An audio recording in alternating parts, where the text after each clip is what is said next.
ಆಕಾಶವಾಣಿ ಪ್ರದೇಶ ಸಮಾಚಾರ ಓದುತ್ತಿರುವವರು ವಿವೇಕಾದಿತ್ಯ ಕನಿಯಾಲ.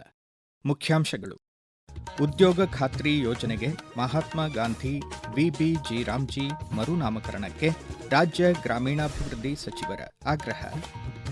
ವಿಕಸಿತ Bharat guarantee for Rozgar and Ajeevika mission Grameen ಯೋಜನೆ ನಾಳೆ ಜುಲೈ 1ರಿಂದ ದೇಶಾದ್ಯಂತ ಜಾರಿಗೆ.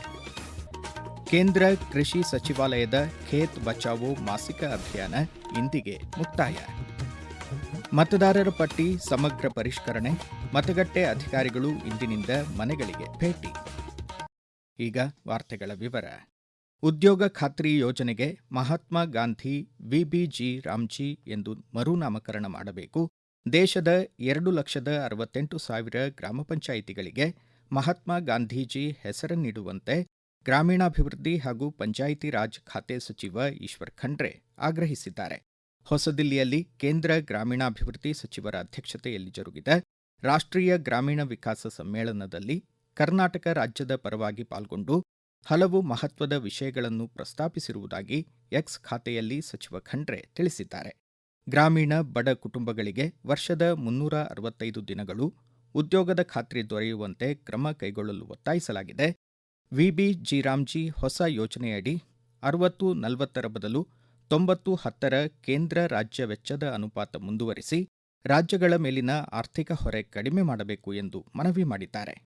15ನೇ ಹಣಕಾಸು ಆಯೋಗದಡಿ ಕರ್ನಾಟಕಕ್ಕೆ ಬರಬೇಕಿರುವ 2,186 ಕೋಟಿ ರೂಪಾಯಿ ಬಾಕಿ ಅನುದಾನವನ್ನು ತಕ್ಷಣ ಬಿಡುಗಡೆ ಮಾಡುವಂತೆ ಸಚಿವರು ಒತ್ತಾಯಿಸಿದ್ದಾಗಿ ಹೇಳಿದ್ದಾರೆ. ಕೇಂದ್ರ ಪುರಸ್ಕೃತ Viksit Bharat 2047 guarantee for Rozgar and Ajeevika mission Grameen VB G RAM G ಯೋಜನೆ ನಾಳೆ ಜುಲೈ 1ರಿಂದ ದೇಶಾದ್ಯಂತ ಜಾರಿಗೊಳ್ಳಲಿದೆ. ದೇಶದ ಎಲ್ಲ ರಾಜ್ಯಗಳು, ಕೇಂದ್ರಾಡಳಿತ ಪ್ರದೇಶಗಳಿಗೆ ವಿಬಿಜಿ ರಾಮ್ಜಿ ಸಮನ್ವಯಾಧಿಕಾರಿಗಳನ್ನು ಕೇಂದ್ರ ಸರ್ಕಾರ ಪ್ರಾದೇಶಿಕ ಮಟ್ಟದಲ್ಲಿ ಸಂಯೋಜನೆಗಾಗಿ ನಿಯೋಜಿಸಿದೆ.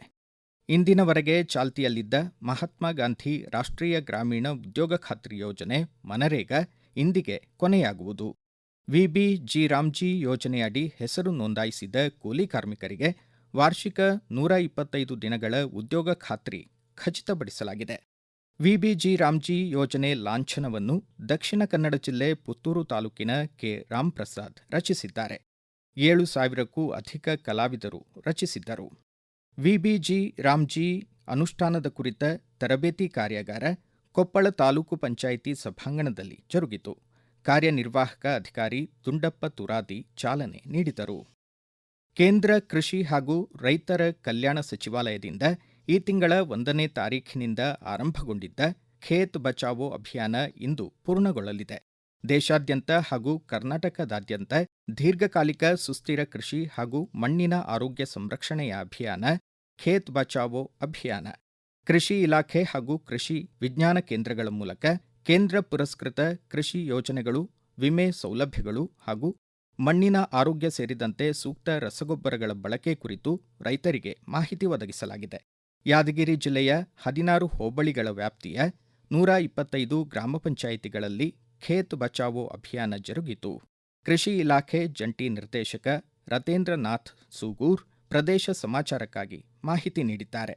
ನಮ್ಮ ಜಿಲ್ಲೆಯಲ್ಲಿ 125 ಪಂಚಾಯತಿ ಇದಾವೆ, 16 ಹೋಬಳಿಗಳಿದ್ದಾವೆ. ಕೃಷಿ ಅಧಿಕಾರಿಗಳು ಈ ಖೇತಿ ಬಚಾವ್ ಆಂದೋಲನದಲ್ಲಿ ರೈತರಿಗೆ ತರಬೇತಿಗಳನ್ನು ಮಾಡ್ತಾ ಇದೀವಿ. ಇದರಲ್ಲಿ ರಸಗೊಬ್ಬರಗಳು ಯೂಸ್ ಮಾಡಬೇಕು, ಅವಶ್ಯಕತೆಗೆ ಅನುಗುಣವಾಗಿ ರಸಗೊಬ್ಬರಗಳನ್ನು ಯೂಸ್ ಮಾಡೋಣ ಅನ್ನೋದ್ರ ಬಗ್ಗೆ ರೈತರಿಗೆ ಮನವರಿಕೆ ಮಾಡ್ತಾ ಇದೀವಿ. ಆಮೇಲೆ ಡಿಎಪಿನೇ ಕಂಪಲ್ಸರಿ ಬೇಕು ಅಂತಿಲ್ಲ, ಪರ್ಯಾಯ ಗೊಬ್ಬರಗಳಿದ್ದಾವೆ ಅವನ್ನ ಯೂಸ್ ಮಾಡಿ ಅಂತ ಹೇಳ್ತಾ ಇದೀವಿ. ರಸಗೊಬ್ಬರಗಳ ಬಳಕೆ ಆರೋಗ್ಯಕ್ಕೆ ಹಾನಿಕರ, ಯೂರಿಯಾ ಗೊಬ್ಬರ ಅತಿಯಾಗಿ ಬಳಸಬೇಡಿ, ನ್ಯಾನೋ ಡಿಎಪಿ ಇದೆ, ಕಾಂಪ್ಲೆಕ್ಸ್ ಇದೆ ಅಂತ ಗೊಬ್ಬರಗಳನ್ನ ಬಳಸಿಕೊಂಡು ನೀವು ಬೆಳೆ ಬೆಳೀರಿ, ಮಣ್ಣನ್ನ ಹಾಳು ಮಾಡಬಾರ್ದು ಅಂತ ತಿಳ್ಕೊಂಡು ಖೇತಿ ಬಚಾವ್ ಆಂದೋಲನ ಪ್ರತಿ ಪಂಚಾಯತಿಯಲ್ಲಿ ನಾವು ಮಾಡ್ತಾ ಇದ್ದೀವಿ.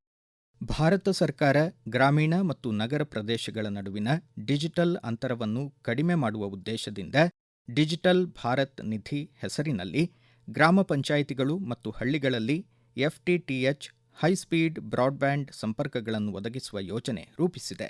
ರಾಯಚೂರು ಹಾಗೂ ಕೊಪ್ಪಳ ಜಿಲ್ಲೆಯ ಎಲ್ಲ ಗ್ರಾಮ ಪಂಚಾಯಿತಿಗಳು ಮತ್ತು ಗ್ರಾಮಗಳು ಈ ಯೋಜನೆಯ ಲಾಭ ಪಡೆಯಬಹುದಾಗಿದೆ ಎಂದು ಬಿಎಸ್ಎನ್ಎಲ್ ಉಪ ಪ್ರಧಾನ ವ್ಯವಸ್ಥಾಪಕರು ತಿಳಿಸಿದ್ದಾರೆ. ಆಸಕ್ತ ಯುವಜನತೆ ಭಾರತ್ ಸಂಚಾರ್ ನಿಗಮ ನಿಯಮಿತದ ಮೂಲಕ ಫ್ರಾಂಚೈಸಿ ಪಡೆಯಬಹುದಾಗಿದೆ. ಈಗ ಪ್ರಕಟಣೆ, ನಂತರ ಪ್ರದೇಶ ಸಮಾಚಾರ ಮುಂದುವರಿಯುವುದು. ನಮ್ಮ ಎಲ್ಲಾ ರಾಷ್ಟ್ರೀಯ ವಾರ್ತೆಗಳು ಹಾಗೂ ಪ್ರದೇಶ ಸಮಾಚಾರ ಈಗ ಆಕಾಶವಾಣಿ ನ್ಯೂಸ್ ಕನ್ನಡ ಯೂಟ್ಯೂಬ್ ಚಾನೆಲ್ನಲ್ಲಿ ಲಭ್ಯ. ನಮ್ಮ ಎಕ್ಸ್ ಖಾತೆ ಮತ್ತು ಇನ್ಸ್ಟಾಗ್ರಾಂ ಖಾತೆ ಆಕಾಶವಾಣಿ ನ್ಯೂಸ್ ಕನ್ನಡ. ಹೆಚ್ಚಿನ ಮಾಹಿತಿಗಾಗಿ ನಮ್ಮ ಫೇಸ್ಬುಕ್ ಖಾತೆ AIR ಕನ್ನಡ ನ್ಯೂಸ್ ಅನುಸರಿಸಿ. ಮಾಹಿತಿಯ ಹೂರಣ ವಾರದ ಕಾರ್ಯಕ್ರಮ ಪ್ರಚಲಿತ ವಿದ್ಯಮಾನ ಪ್ರತಿ ಬುಧವಾರ 9:15. ಪ್ರದೇಶ ಸಮಾಚಾರ ಕೇಳುತ್ತಿದ್ದೀರಿ. ಕಲ್ಯಾಣ ಕರ್ನಾಟಕದ 18,022 ಸರ್ಕಾರಿ ಶಾಲೆಗಳು ಶಿಥಿಲಾವಸ್ಥೆಯಲ್ಲಿದ್ದು, ಮಕ್ಕಳ ಹಿತದೃಷ್ಟಿಯಿಂದ ಶೀಘ್ರ ದುರಸ್ತಿ ಕಾರ್ಯ ಕೈಗೊಳ್ಳುವಂತೆ ವಿಧಾನಸಭೆ ವಿಪಕ್ಷ ನಾಯಕ ಆರ್ ಅಶೋಕ್ ರಾಜ್ಯ ಸರ್ಕಾರವನ್ನು ಆಗ್ರಹಿಸಿದ್ದಾರೆ. ಎಕ್ಸ್ ಮಾಧ್ಯಮದಲ್ಲಿ ಈ ವಿಷಯ ತಿಳಿಸಿ, 8,006 ಶಾಲಾ ಕೊಠಡಿಗಳು ಸಂಪೂರ್ಣ ಜೀರ್ಣಾವಸ್ಥೆಯಲ್ಲಿವೆ. ಬಡ ಮಕ್ಕಳ ಬಾಳು ಮತ್ತು ಭವಿಷ್ಯದತ್ತ ಆದ್ಯತೆ ಮೇಲೆ ಗಮನ ನೀಡುವಂತೆ ಅವರು ಒತ್ತಾಯಿಸಿದ್ದಾರೆ. ಪೂರ್ಣ ಪ್ರಮಾಣದ ಶಾಲಾ ಶಿಕ್ಷಣ ಖಾತೆ ಸಚಿವರ ನೇಮಕಕ್ಕೂ ಅವರು ಹಕ್ಕೊತ್ತಾಯ ಮಂಡಿಸಿದ್ದಾರೆ.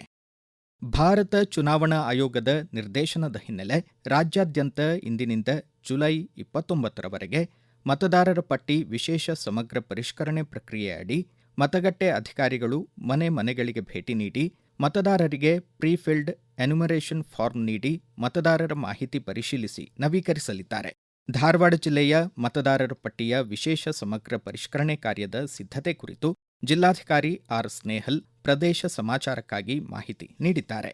ಧಾರವಾಡ ಜಿಲ್ಲೆಯಲ್ಲಿ 7 ವಿಧಾನಸಭಾ ಕ್ಷೇತ್ರಗಳಿದ್ದು ಒಟ್ಟು 16,22,035 ಮತದಾರರು ಇದ್ದಾರೆ. ಧಾರವಾಡ ಜಿಲ್ಲೆಯಲ್ಲಿ 1,665 ಮತಗಟ್ಟೆಗಳಿದ್ದಾವೆ. 30 ಜೂನ್ 2026ರಿಂದ 29/7/2026ರವರೆಗೆ SIR ಕಾರ್ಯಕ್ರಮದ ಅಂಗವಾಗಿ BLOಗಳು ಮನೆ ಮನೆಗೆ ಹೋಗಿ ಮತದಾರರಿಗೆ ಎನ್ಯುಮರೇಷನ್ ಫಾರ್ಮ್ ಅನ್ನ ನೀಡಲಿದ್ದಾರೆ. ಮತದಾರರು ಈ ಎನ್ಯುಮರೇಷನ್ ಫಾರ್ಮ್ ಅನ್ನ ತುಂಬಿಬಿಟ್ಟು ಅವರ ಭಾವಚಿತ್ರಗಳೊಂದಿಗೆ ಹಾಗೂ ಅವರ ಅಥವಾ ಅವರ ಕುಟುಂಬದ ಯಾವುದೇ ಒಬ್ಬ ಸದಸ್ಯರದು ಅಥವಾ ಸಂಬಂಧಿಕರದ್ದು 2002ರ ಮತದಾರರ ಪಟ್ಟಿಗೆ ಮ್ಯಾಪಿಂಗ್ ಮಾಡಿರುವ ಮಾಹಿತಿಯನ್ನು ಎನ್ಯುಮರೇಷನ್ ಫಾರ್ಮ್ ಅಲ್ಲಿ ಫಿಲ್ ಮಾಡಬೇಕಾಗುತ್ತೆ. ಫಾರ್ಮ್ ಅನ್ನ ಅವರು ಹಿಂತಿರುಗಿಸಿದ ನಂತರ 5 ಆಗಸ್ಟ್ ರಿಂದ 4 ಸೆಪ್ಟೆಂಬರ್ ವರೆಗೂ ಕ್ಲೇಮ್ಸ್ ಅಂಡ್ ಆಬ್ಜೆಕ್ಷನ್ಸ್ ಪೀರಿಯಡ್ ಇರುತ್ತೆ. 5 ಆಗಸ್ಟ್ಗೆ ಡ್ರಾಫ್ಟ್ ಮತದಾರರ ಪಟ್ಟಿಯನ್ನ ಬಿಡುಗಡೆ ಮಾಡಲಾಗುತ್ತದೆ. ಅದರಲ್ಲಿ ಏನಾದ್ರೂ ಆಬ್ಜೆಕ್ಷನ್ಸ್ ಇದ್ದಲ್ಲಿ ನೋಟಿಸ್ ಮತ್ತು ಹಿಯರಿಂಗ್ ಅನ್ನ 5/8/26ರಿಂದ 3/10/26ರವರೆಗೆ ಕೇಳಲಾಗುವುದು ಹಾಗೂ ಇತ್ಯರ್ಥಪಡಿಸಲಾಗುವುದು. ಉಡುಪಿ ಜಿಲ್ಲೆಯಲ್ಲಿ ಇಂದಿನಿಂದ ಮುಂಬರುವ 1 ವಾರದವರೆಗೆ ಅಧಿಕ ಮಳೆ ಸಾಧ್ಯತೆ ಹಿನ್ನೆಲೆ ಭಾರತೀಯ ಹವಾಮಾನ ಇಲಾಖೆ ಆರೆಂಜ್ ಅಲರ್ಟ್ ಘೋಷಿಸಿದೆ. ರಭಸದ ಗಾಳಿಯೊಂದಿಗೆ ಬಿರುಸಿನ ಮಳೆಯಾಗುವ ಸಾಧ್ಯತೆಯ ಹಿನ್ನೆಲೆ ಜಿಲ್ಲಾ ವಿಪತ್ತು ನಿರ್ವಹಣಾ ಪ್ರಾಧಿಕಾರ ಮುಂಜಾಗ್ರತಾ ಕ್ರಮಗಳನ್ನು ಪಾಲಿಸುವಂತೆ ಸಾರ್ವಜನಿಕರಿಗೆ ಕಟ್ಟುನಿಟ್ಟಿನ ಸೂಚನೆ ನೀಡಿದೆ.